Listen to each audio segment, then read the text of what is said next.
ಪ್ರತಿಯೊಂದರ ಮೇಲೆ ಜ್ಞಾನವಿದೆ.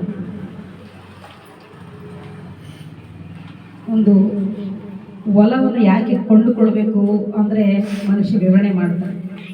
ಭೂಮಿನ ಯಾಕೆ ಕೊಂಡುಕೊಳ್ಬೇಕಂತೇಳಿ ಪ್ರಶ್ನೆ ಕೇಳಿದ್ರೆ ವಿವರಣೆ ನೀಡ್ತಾನೆ ಮನುಷ್ಯ ಅಲ್ವಾ. ಪಶುಗಳನ್ನು ಯಾಕೆ ಪೋಷಿಸಬೇಕು, ಅವುಗಳನ್ನು ಯಾಕೆ ನಾವು ಕಾಳಜಿ ವಹಿಸಬೇಕು ಅಂದರೆ ಅವುಗಳಿಂದ ದೊರಕುವ ಲಾಭವನ್ನು ಹೇಳ್ತಾನೆ ಮನುಷ್ಯ. ತಾನು ಅನುಭವಿಸುವ ತಾನು ಕೈಗೊಳ್ಳುವ ಕಾರ್ಯಗಳ ಮೇಲೆ ಮನುಷ್ಯನನ್ನು ಪ್ರಶ್ನೆ ಕೇಳಿದ್ರೆ ಮನುಷ್ಯ ಬಹುಚಕ್ಕವಾಗಿ ವಿವರಣೆ ನೀಡ್ತಾನೆ. ಅದೇ ಪ್ರಶ್ನೆಗಳಲ್ಲಿ ಒಂದು ಪ್ರಶ್ನೆ, ದೇವರಂದ್ರೆ ಯಾರು ಅಂತ ಕೇಳಿ ನೋಡ್ರಿ ನೀವು ಯಾರನ್ನಾದ್ರೂ. ಪ್ರತಿಯೊಂದು ವಿಷಯದಲ್ಲಿ ಮನುಷ್ಯನು ಫಲಿತವನಾಗಿ ತೋರಿಸ್ಕೊಡ್ತಾನೆ. ನಾನು ಬಲವಂತನು, ನನಗೆ ಏನು ಗೊತ್ತಿಲ್ಲ ಹೇಳ್ರಿ, 70 ವರ್ಷದವನಿದ್ದೀನಿ, 80 ವರ್ಷದವನಿದ್ದೀನಿ, ಇಷ್ಟೆಲ್ಲ ಅನುಭವ ಆದ ನನಗೆ ಅಂತೇಳಿ ಮನುಷ್ಯ ಹೇಳಿಕೊಳ್ತಾನೆ. ಆ ರೀತಿ ಹೇಳಿಕೊಳ್ಳುತ್ತಿರೋ ಒಂದೇ ಒಂದು ಪ್ರಶ್ನೆ ಆಯ್ತು ನೋಡ್ರಿ ನೀವು, ಏನಂತೇಳಿ, ದೇವರಂದ್ರೆ ಯಾರಪ್ಪ ಹೇಳಂತ ಹೇಳ್ತಾರಂತೀರಾ? ಹೇಳಲಾರು. ಅಂದ್ರೆ ಎಷ್ಟರ ಮಟ್ಟಿಗೆ ದೇವರಿಂದಲೇ ಬದುಕುತ್ತಿರುವ ಮನುಷ್ಯನಿಗೆ ದೇವರಂದ್ರೆ ಯಾರೆಂಬ ಒಂದು ಚಿಕ್ಕ ಪ್ರಶ್ನೆಗೆ ಉತ್ತರವೇ ಇಲ್ಲ, ಬಾಯಿ ಮುಚ್ಕೊಂಡು ಬಿಡ್ತಾನೆ ಅಲ್ಲಿ. ನೋಡಿದ್ರ? ಅಂದ್ರೆ ಏನು ಕಲಿತುಕೊಳ್ತಾ ಇದ್ದಾರೆ ಮನುಷ್ಯನ ಹೇಳ್ರಿ. ಪ್ರತಿ ದಿನ ಎದ್ದು ಕೂಡಲೇ ದೇವರ ಹಾಡು ಅಂತೇಳಿ, ಎದ್ದು ಕೂಡಲೇ ಸ್ನಾನ ಮಾಡಿ ದೇವರ ಪೂಜೆ ಅಂತೇಳಿ ಅಲ್ವಾ. ಇಲ್ವ ಇವತ್ತು ಭಾನುವಾರ ಅಂತೇಳಿ ಕ್ರೈಸ್ತ ಸಮುದಾಯದವರು ಓಡಾಡಿ ಹೋಗೋದಂತೇಳಿ. ಈ ಪ್ರಶ್ನೆಗೆ ಯಾಕೆ ಉತ್ತರ ಕೊಡ್ತಾ ಇಲ್ಲ? ಪ್ರಿಯರಾದ ದೇವರ ಮಕ್ಕಳೇ, ನಾವು ಎಲ್ಲರಲ್ಲಿ ಬೈಬಲ್ ಇರ್ತದೆ. ಆ ಬೈಬಲ್ನಲ್ಲಿ, ನನ್ನಲ್ಲಿ ಬೈಬಲ್ ಇದೆ, ನನ್ನ ಬೈಬಲ್ನಲ್ಲಿ ಇರುವಂಥ ವಾಕ್ಯವು ನಿಮ್ಮ ಬೈಬಲ್ಗಳಲ್ಲಿ ಕೂಡ ಇರ್ತದೆ. ಒಂದ್ಸರಿ ಪ್ರಿಯರಾದ ದೇವರ ಮಕ್ಕಳೇ, ಯೋಹಾನ್ ಬರೆದ ಸುವಾರ್ತೆ ನೋಡಿ.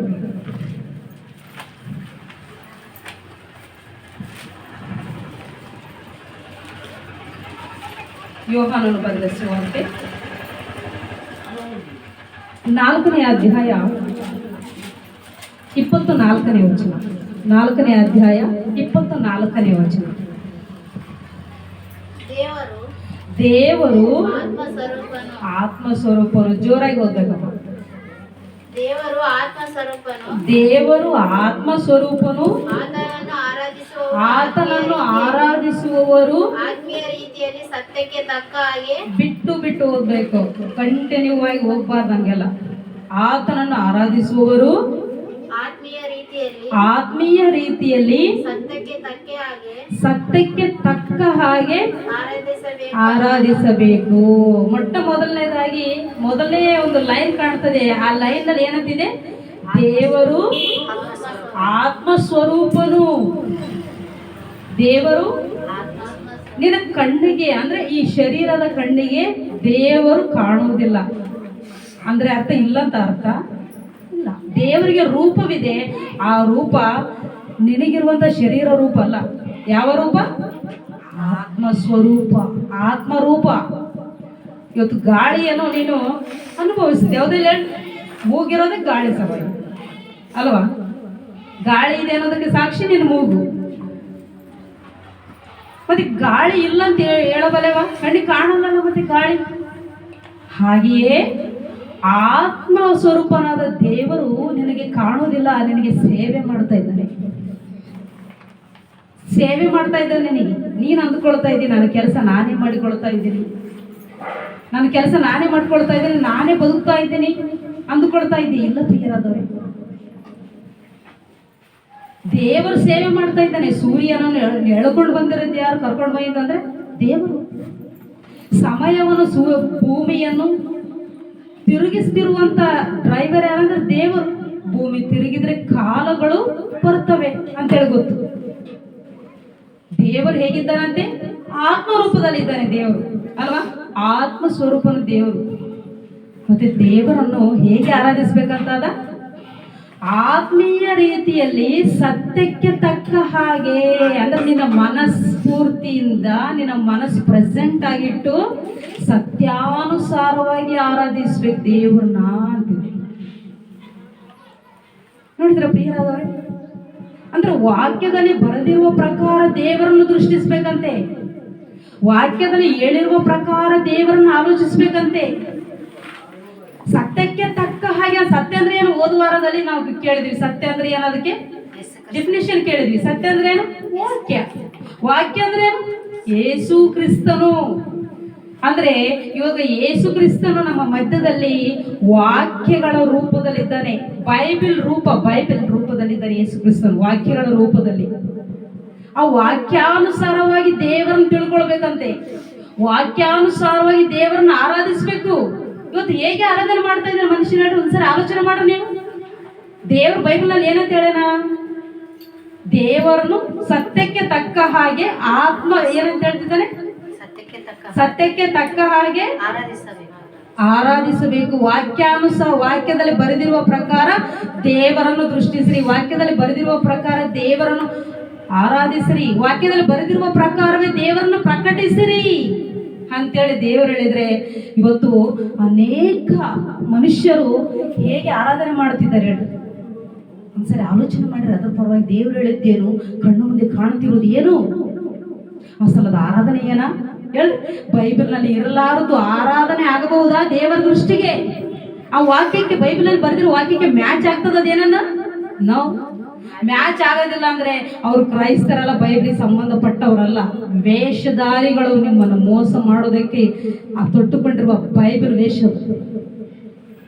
ಹೌದು, ಎಕ್ಸಾಂಪಲ್ ನೋಡ್ರಿ, ಬೈಬಲ್ ಅಲ್ಲಿ ಬರೆದಿರುವ ಪ್ರಕಾರ ದೇವರನ್ನ ನೋಡ್ರಿ ಅಂತ ಬೈಬಲ್ ಅಲ್ಲಿ ಹೇಳಿದ್ರೆ, ಇವತ್ತು ಅದ್ಯಾವುದು? ಯೇಸು ಕ್ರಿಸ್ತನ ಒಂದು ವಾಕ್ಯ ಗೊತ್ತು ನಿಮ್ಮೆಲ್ಲರಿಗೆ, ಏನಂತೇಳಿ? ಯೇಸು ಕ್ರಿಸ್ತನು ಆತನು ಯೆರೂಸಲೇಮಿಗೆ ಬಂದಾಗ ಅಲ್ಲಿ ಏನ್ ನಡೀತಿತ್ತು? ದೇವಾಲಯಕ್ಕೆ ಬಂದ ಯೆರೂಸಲೇಮಿಗೆ ಅಲ್ವಾ? ಅಲ್ಲಿ ಏನ್ ನಡೀತಿತ್ತಮ್ಮ? ವ್ಯಾಪಾರ ನಡೀತಿತ್ತು. ಯೇಸು ಕ್ರಿಸ್ತನ ಬಂದಾಗ ದೇವಾಲಯಕ್ಕೆ ಬಂದು ನೋಡ್ತಾನೆ ಯೇಸು ಕ್ರಿಸ್ತನು, ವ್ಯಾಪಾರ ನಡೀತಿತ್ತಲ್ಲಿ. ವ್ಯಾಪಾರ ನಡೀತಿರುವಾಗ ಯೇಸು ಕ್ರಿಸ್ತನು ಕೂಡ ಹೋಗಿ, ಓ ಮಕ್ಕಳೇ, ನಾನು ನಿಮ್ಮನ್ನು ಆಶೀರ್ವಾದ ಮಾಡುತ್ತೇನೆ, ನೀವು ಆ ವ್ಯಾಪಾರದಲ್ಲಿ ಅಭಿವೃದ್ಧಿರಾಗರಿ ಅನ್ನಲಿಲ್ಲ. ಏನ್ ಮಾಡಿದ ಗೊತ್ತಾ? ಆ ವ್ಯಾಪಾರ ನಡೀತಿರೋದು ಎಲ್ಲಿ ನಡಿಬೇಕು? ವ್ಯಾಪಾರ ವ್ಯಾಪಾರ ನಡೆಯೋದಕ್ಕೆ ಒಂದು ಮಾರ್ಕೆಟ್ ಇರ್ತದ, ಸಂತೆ ನಡೆಯೋದಕ್ಕೆ ಸಂತೆ ಸ್ಥಳ ಅಂತ ಒಂದು ಇರ್ತದ ಅಲ್ವಾ? ಅಲ್ಲಿ ನಡಿಬೇಕು. ಎಲ್ಲಿ ಏನ್ ನಡಿಬೇಕು ಅಲ್ಲೇ ನಡಿಬೇಕು ಅಂತೇಳಿ ಇರ್ತವೆ. ಆದ್ರೆ ದೇವರಿಗೆ ಸಂಬಂಧಪಟ್ಟ ಸ್ಥಳ ಅಂತೇಳಿ ಆ ಸ್ಥಳವನ್ನು ಗುರುತು ಮಾಡಿದಾಗ, ಆ ಸ್ಥಳದಲ್ಲಿ ದೇವರಿಗೆ ಸಂಬಂಧಪಟ್ಟ ವಾಕ್ಯವು ಮೆಚ್ಚುವಂತ ಕಾರ್ಯಗಳು ನಡಿಬೇಕಲ್ಲಿ. ವಾಕ್ಯ ಪ್ರಕಟಣೆ ನಡಿಬೇಕು, ಆ ವಾಕ್ಯದ ಹಾಡುಗಳು ನಡಿಬೇಕು, ಅನೇಕ ಜನರು ವಾಕ್ಯ ಕೇಳುವುದಕ್ಕಾಗಿ ಸೇರಿ ಬರಬೇಕು ಮತ್ತು ಅಲಂಕಾರ ಮಾಡಬೇಕು ವಾಕ್ಯಾನುಸಾರವಾಗಿ. ಇವತ್ತೆಲ್ಲ ಇಷ್ಟೆಲ್ಲ ನಾವು ಅಲಂಕಾರ ಇಟ್ಟಿವಿ, ಚೇರ್ ಅಂತೇಳಿ, ಬರ್ಕ ಅಂತೇಳಿ, ಇವೆಲ್ಲವನ್ನು ನಾವು ಅಲಂಕಾರ ಮಾಡಿವಿ. ಇವೆಲ್ಲ ಯಾಕೆ ಇವೆಲ್ಲ ಅಂದ್ರೆ ವಾಕ್ಯ ಸಲುವಾಗಿ ಅವೆಲ್ಲ. ಹೌದಲ್ಲ? ಈ ಟೇಬಲ್ ಇದೆ, ಆ ಮೈಕ್ ಇದೆ, ಎಲ್ಲ ಸ್ಟ್ಯಾಂಡ್ ಇದೆ, ಚೇರ್ಸ್ ಇವೆ, ಆ ಬರ್ಕಗಳಿದ್ದಾವೆ. ಯಾಕೆಂದ್ರೆ ಒಂದೇ ಒಂದು ವಾಕ್ಯ ಪ್ರಧಾನವಾದದ್ದು. ವಾಕ್ಯಗ ಇವೆಲ್ಲ ಸಾಮಾನುಗಳು ಬೇಕು. ಆದ್ರೆ ಏನ್ ನಡೀತಾ ಇದೆ ಹೇಳ್ರಿ? ವ್ಯಾಪಾರವ. ಯೇಸು ಕ್ರಿಸ್ತನ ಏನ್ ಮಾಡಿದ್ರು? ಆ ಕೋಪಕ್ಕೇರಿ ಹಗ್ಗ ಹೊಸದಂತ ಯೇಸು ಕ್ರಿಸ್ತನ ವಾಕ್ಯದಲ್ಲಿ ನೋಡಿದ್ರೆ ಆ ಮಾತು, ಹಗ್ಗ ಹೊಸೆದು ವ್ಯಾಪಾರ ಮಾಡುತ್ತಿದ್ದವರನ್ನು ಒಡೆದನು. ಅವರು ನಡೆಸಿದ ವ್ಯಾಪಾರದ ಮೇಜುಗಳನ್ನು ತಬ್ಬಿಟ್ಟ. ಪಾರಿವಾಳಗಳು, ಭಕ್ತಗಳು ಅವೆಲ್ಲ ಮಾರಾಟ ಮಾಡ್ತಿದ್ರು ಅಂತಲ್ಲಿ, ಪಶುಗಳು ಕೂಡ ವ್ಯಾಪಾರ ನಡೆಸ್ತಾ ಇದ್ದಾರೆ. ಯಾಕಂದ್ರೆ ಚರ್ಚಿಗೆ ಬಂದವರೆಲ್ಲ ಕೊಂಡ್ಕೊಂತಾರ, ರೊಕ್ಕ ಆಗಿಬಿಡ್ತದ. ಅಂದ್ರೆ ದೇವ್ರ ತಲೆ ಹೋದ್ರೂ ಕೂಡ ರೊಕ್ಕದ ಮೇಲೆ ಧ್ಯಾಸ ಮನುಷ್ಯನಿಗೆ, ವಾಕ್ಯದ ಮೇಲಿಲ್ಲ. ದೇವ್ರಿಗೆ ಯೇಸು ಕ್ರಿಸ್ತನಿಗೆ ಇಷ್ಟ ಆಗಲ್ಲ. ಏನ್ ಅಂದ್ಕೊಂಡಿರಿ ಇದನ್ನ? ಕಳ್ಳರ್ಗವೆ ಅಂದ್ಕೊಂಡ್ರೆ ಇದನ್ನ? ಕಳ್ಳರ್ ಅಂದ್ರೆ ಯಾವಾಗಲೂ ವಾಕ್ಯದ ಹಣವನ್ನು ದೇವ್ರ ಸ್ಥಳಕ್ಕೆ ಹೋದ್ರು ಕೂಡ ರೊಕ್ಕ ರೊಕ್ಕ ರೊಕ್ಕ, ಲೋಕ ಲೋಕ ಲೋಕ ಅಂತೇಳಿ ಅದೇ ಆಲೋಚನೆ ಮಾಡೋರೆ. ಆದ್ರೆ ಪ್ರಿಯರಾದ ದೇವರ ಮಕ್ಕಳೇ, ದೇವರನ್ನು ವಾಕ್ಯಾನುಸಾರವಾಗಿ ಅರ್ಥ ಮಾಡಿಕೊಳ್ಳ್ರಿ ಅಂತ ಹೇಳಿದ್ರೆ, ಇವತ್ತು ದೇವರನ್ನ ಬರೆದಿರುವ ಪ್ರಕಾರ ಅರ್ಥ ಮಾಡಿಕೊಳ್ತಾ ಇಲ್ಲ ಮನುಷ್ಯನು. ಪ್ರಿಯರಾದ ದೇವರ ಮಕ್ಕಳೇ, ಇಬ್ರಿಯ ಪತ್ರಿಕೆ ನೋಡ್ರಿ ಸರಿ. ಇಬ್ರಿಯ ಪತ್ರಿಕೆ 12ನೇ ಅಧ್ಯಾಯ 9ನೇ ವಚನ.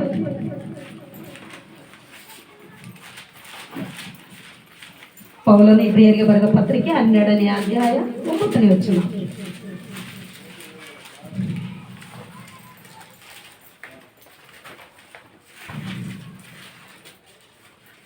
ಇದು ಮಾತ್ರವಲ್ಲದೆ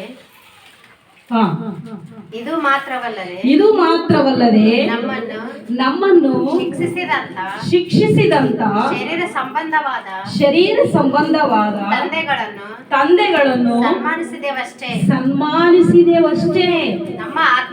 ನಮ್ಮ ಆತ್ಮಗಳಿಗೆ ತಂದೆಯಾಗಿರುವ ಆತನಿಗೆ ನಾವು ಇನ್ನು ಹೆಚ್ಚಾಗಿ ಒಳಪಟ್ಟು ಜೀವಿಸಬೇಕಲ್ಲವೇ? ವಾಕ್ಯದಲ್ಲಿ ಏನಂತಿದೆ? ನಿಮ್ಮ ಬೈಬಲ್ನಲ್ಲಿ ಇದೆಯಾ ಈ ಮಾತು? ಇದೆ, ಎಲ್ಲರ ಬೈಬಲ್ನಲ್ಲಿ ಇರ್ತದೆ ವಾಕ್ಯ. ಆದ್ರೆ ಮನುಷ್ಯನು ಗಮನಿಸುವುದರಲ್ಲಿ ಮಾತ್ರ ಇರೋದಿಲ್ಲ. ಇಲ್ಲಿ ಏನಂತ ಹೇಳಿದ್ದಾರೆ? ನಾವು ಭೂಲೋಕದ ತಂದೆಗಳಿಗೆ ಒಳಪಟ್ಟು ಜೀವಿಸ್ತೀವಿ. ಇನ್ನೂ ಒಂದು ಬಾಧ್ಯತೆ ಹೆಚ್ಚಾಗಿದೆ. ಏನಂತಂದ್ರೆ, ನಿಮ್ಮ ಆತ್ಮಗಳಿಗೆ ತಂದೆಯಾದ ದೇವರೇನಿದೆ ನೋಡ್ರಿ. ಮೊದಲು ಓದಿದ್ದಲ್ಲ ಏನಂತ? ದೇವರಂದ್ರೆ ಆತ್ಮ ಸ್ವರೂಪನು. ಆ ಆತ್ಮ ಸ್ವರೂಪನ ಯಾರಂದ್ರೆ ನಿಮ್ಮ ಶರೀರದೊಳಗಿರುವ ಆತ್ಮ ಐತೆ ಇಲ್ಲ ಹೇಳ್ರಿ, ಎಲ್ಲ ಆತ್ಮ ಅದಲ್ಲ. ಆ ಆತ್ಮಕ್ಕೆ ತಂದೆ ಆತನು. ಏನ್ ಅಂದ್ಕೊಂಡಿರಿ? ಗಾಳಿ, ದೆವ್ವ ಅಂದ್ಕೊಂಡ್ರ? ನೋ. ಇವತ್ತು ಒಬ್ಬ ಮನುಷ್ಯ ಸತ್ತೋಗ್ಯಾನಂದ್ರೆ ದೆವ್ವಾಗಿ ಬರ್ತಾನ, ಅವನ ಆತ್ಮ ದೆವ್ವ ಆಗ್ಯದ. ಹೇಗೆ ಮನುಷ್ಯನ ಈ ಆತ್ಮದ ಜ್ಞಾನವಿರ್ಲಾರ್ದಾಗ ಮನುಷ್ಯನು ಆತ್ಮ ಹೊರಗೋದ್ರೆ ದೆವ್ವ ಆಗ್ಯದ, ಅದೇ ಆತ್ಮ ದೆವ್ವ ಆಗ್ಯಾನ ಅಂತೇಳಿ ಅಂತಾರೆ. ಸಾಧ್ಯವಿಲ್ಲ. ಮನುಷ್ಯನ ಆತ್ಮ ದೆವ್ವದ ಆತ್ಮ ಆಗುದಿಲ್ಲ. ದೆವ್ವದ ಆತ್ಮ ಬೇರೆ ಇರ್ತದದು. ದೂತನೇ ಕೆಟ್ಟವನಾಗಿ ದೆವ್ವ ಎಂಬ ನಾಮಕ್ಕೆ, ರಾಕ್ಷಸನ ಎಂಬ ನಾಮಕ್ಕೆ ಗುರಿಯಾಗ್ಯಾನ ದೂತನು. ಮನುಷ್ಯರ ಆತ್ಮಗಳು ದೆವ್ವ ಆಗೋದಿಲ್ಲ, ಶಿಕ್ಷೆಗೆ ಹೋಗ್ತವೆ ಹೊರತು. ವಾಕ್ಯವನ್ನು ಗಮನಿಸಿಲ್ಲ ಅಂದ್ರೆ ಮನುಷ್ಯರ ಆತ್ಮಗಳು ನರಕಕ್ಕೆ ಹೋಗ್ತವೆ ಹೊರತು ದೆವ್ವ ಆಗುದಿಲ್ಲ. ಪ್ರಿಯರಾದವರೇ, ಸೈತಾನನ ಜಾತಿ ಆಗುವುದಿಲ್ಲ ಮನುಷ್ಯರ ಆತ್ಮಗಳು. ಇಲ್ಲಿ ನಾವು ಭೂಮಿ ಮೇಲಿರುವಂತ ತಂದೆಗಳಿಗೆ ಎಷ್ಟು ನಾವು ಗೌರವ ಕೊಟ್ಟು ಸನ್ಮಾನಿಸ್ತೇವೋ, ನಾವು ಗೌರವ ಕೊಟ್ಟು ಜೀವಿಸ್ತೀವೋ, ಭೂಮಿ ಮೇಲಿರುವ ತಂದೆಗಳಿಗಿಂತ ಪರಲೋಕದಲ್ಲಿರುವ ತಂದೆಯಾದ ದೇವರು, ಆತ ನಮ್ಮ ಆತ್ಮಗಳಿಗೆ ತಂದೆ, ಆತನ ಎಷ್ಟೋ ಒಳಗಾಗಿ ವಿಧೇಯರಾಗಿ ಜೀವಿಸ್ಬೇಕಂತಿದೆ ವಾಕ್ಯದಲ್ಲಿ. ನೋಡಿದ್ರ? ಪ್ರೇಯರ್ ಆದಿವಾರ ಭಾನುವಾರ ಬಂತ, ತರಗತಿಗಳು ನಡೆಯುವ ವಾರ ಬಂತಂದ್ರೆ ತಂದೆಯಾದ ದೇವರಿಗಾಗಿ ಆತುರತೆಯಿಂದ ಓಡಿ ಬರ್ಬೇಕು. ಗೊತ್ತದ ಪ್ರಿಯರಾದವರೇ? ಆತುರತೆಯಿಂದ ನನ್ನ ತಂದೆ ಜ್ಞಾನವನ್ನು ಹೇಳ್ತಾನೆ, ಪರಿಶುದ್ಧತೆಯನ್ನು ನನಗೆ ಕಲಿಸಿಕೊಡ್ತಾನೆ, ತನ್ನಂತೆ ಒಳ್ಳೆ ವ್ಯಕ್ತಿಯನ್ನಾಗಿ ಮಾಡ್ತಾನೆ ನನ್ನ. ಈ ಆಲೋಚನೆ ಇರಬೇಕು ನಮಗೆ. ಹೇಳ್ತಿದ್ದಾನೆ ಏನಂತ? ಭೂಮಿ ಮೇಲಿರುವ ತಂದೆ ತಾಯಿಗಳಿಗಿಂತ, ತಂದೆಗಳಿಗಿಂತ ಎಷ್ಟೋ ಹೆಚ್ಚಾಗಿ ಪರಲೋಕದ ದೇವರಿಗೆ ಏನಂತಿದೆ ಆ ಮಾತು? ಹೆಚ್ಚಾಗಿ ಒಳಪಡಬೇಕಲ್ಲವೇ? ಇದು ನ್ಯಾಯ. ಹೌದು ಪ್ರಿಯರಾದ ದೇವರ ಮಕ್ಕಳಿಗೆ. ಇನ್ನೊಂದು ಮಾತು ನೋಡು, ಮತ್ತೆ ಲೂಕನ ಬರೆಸುವರತೆ 12ನೇ ಅಧ್ಯಾಯ 5ನೇ ವಚನ. ಲೂಕನ ಬರೆಸುವರತೆ 12ನೇ ಅಧ್ಯಾಯ 5ನೇ ವಚನ.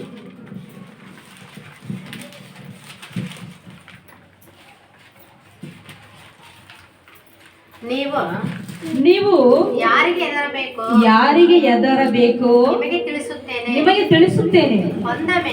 ಕೊಂದ ಮೇಲೆ ನರಕದೊಳಗೆ ಹಾಕುವ ಅಧಿಕಾರವುಳ್ಳವನಿಗೆ ಎದರಬೇಕು.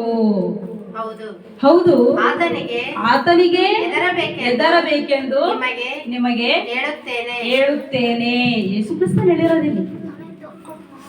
ಯೇಸು ಕ್ರಿಸ್ತನೇನೋ ಇಷ್ಟು ಒಳ್ಳೆದಾಗಿ ಬೋಧನೆಯನ್ನು ಮಾಡಿರುವಾಗ, ಯೇಸು ಕ್ರಿಸ್ತನ ಬೋಧನೆಗಳು ನಿಮ್ಮ ಕೈಯಲ್ಲಿರುವ ಗ್ರಂಥ, ಬೈಬಲ್ ಗ್ರಂಥದಲ್ಲಿ ಇರುವಾಗ ಮನುಷ್ಯರು ಯಾಕೆ ಗಮನಿಸ್ತಾ ಇಲ್ಲ ಅವುಗಳನ್ನು? ಬೈಬಲ್ ತೆರೆದು ಓದುತ್ತಾ ಇಲ್ಲ ಯಾಕೆ? ಇದರಲ್ಲಿ ಇರೋದೊಂದು, ನಿಮ್ಮ ನಡೀತಾ ಇರೋದೊಂದು ಅಂತೇಳಿ ಯಾಕೆ ಗಮನಿಸ್ತಾ ಇಲ್ಲ? ಗಮನಿಸಿಲ್ಲ ಅಂದ್ರೆ ನಿಮ್ಮ ಆತ್ಮಗಳು ನರಕಕ್ಕೆ ಕಳಿಸ್ಕೊಳ್ತೀರಿ ನೀವು. ಹೌದಾ ಇಲ್ಲ? ಓದುವ ಒಂದೊಂದು ಮಾತು ಬೈಬಲಿಂದ ನೋಡ್ಬೇಕು. ಹೊಸ ಒಡಂಬಡಿಕೆಯಲ್ಲಿರುವ ಯೇಸು ಕ್ರಿಸ್ತ ಶಿಷ್ಯರುಗಳು ಪ್ರಿಯರಾದವರೇ, ದೇವರ ಸ್ಥಳಗಳಲ್ಲಿ ವ್ಯಾಪಾರಗಳು, ಜಾತ್ರೆಗಳು ಮಾಡಿಲ್ಲ ಅವರು. ಬೈಬಲ್ ಓದಿ ನೋಡ್ರಿ ನೀವು.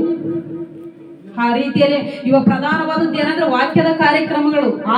ಅನೇಕರಿಗೆ ವಾಕ್ಯವನ್ನು ಪ್ರಕಟಿಸಬೇಕು, ಅನೇಕರ ವಾಕ್ಯ ಕೇಳದೆ ಕರ್ಕೊಂಡು ಬರ್ಬೇಕು. ಎಲ್ಲಿ ವಾಕ್ಯ ಇರಲಾರ್ದ ಜನರಲ್ಲಿ ನಾವೆಲ್ಲರೂ ಹೋಗಿ ವಾಕ್ಯವನ್ನು ಹೇಳ್ಬೇಕು ಅವರಿಗೆ. ವಾಕ್ಯವೇ ನಮ್ಮೆಲ್ಲರನ್ನ ನರಕಕ್ಕೆ ಹೋಗದಂತೆ ತಪ್ಪಿಸ್ತದೆ, ಕಾಪಾಡುವಂತ ರಕ್ಷಣಾ ಕವಚ ವಾಕ್ಯ. ಪ್ರಧಾನ ಸ್ಥಾನದಲ್ಲಿ ಇವತ್ತು ಈ ಕ್ರಿಸ್ತ ಶಕದಲ್ಲಿ ಇರೋದು ವಾಕ್ಯ ಬೋಧನೆ. ವಾಕ್ಯದಲ್ಲಿ ಇರೋ ಕಾರ್ಯಕ್ರಮಗಳು ಮಾಡಬೇಕು. ಏನಂತ ಹೇಳ್ತಿದ್ದಾನಲ್ಲಿ ದೇವ್ರು ಹೇಳ್ತಾ ಇದ್ದಾನೆ ಏನಂತ? ನೀವು ಯಾರಿಗೆ ಎದರ್ಬೇಕು ಗೊತ್ತಾ? ನೀವು ಯಾರಿಗೆ ಎದರ್ಬೇಕು ಗೊತ್ತಾ? ಕೊಂದ ಮೇಲೆ ನರಕದಲ್ಲಿ ಹಾಕುವ ಅಧಿಕಾರ ಉಳ್ಳವನಿಗೆ ಅಂತ ಹೇಳ್ತಾ ಇದ್ದಾನೆ ಯೇಸು ಕ್ರಿಸ್ತನು. ಕೊಂದ ಮೇಲೆ ನರಕದಲ್ಲಿ ಕಳಿಸೋರು ಯಾರು ಹೇಳಿ? ಕೊಂದ ಮೇಲೆ ಅಂದ್ರೆ ಮರಣ ಬಂದ ಮೇಲೆ ದೇವರೇ ನರಕದೊಳಗೆ ಕಳಿಸ್ತಾನೆ. ಅದಕ್ಕೆ ಭಯಪಡೋದು, ದೇವರಿಗೆ ಭಯಪಡಬೇಕು.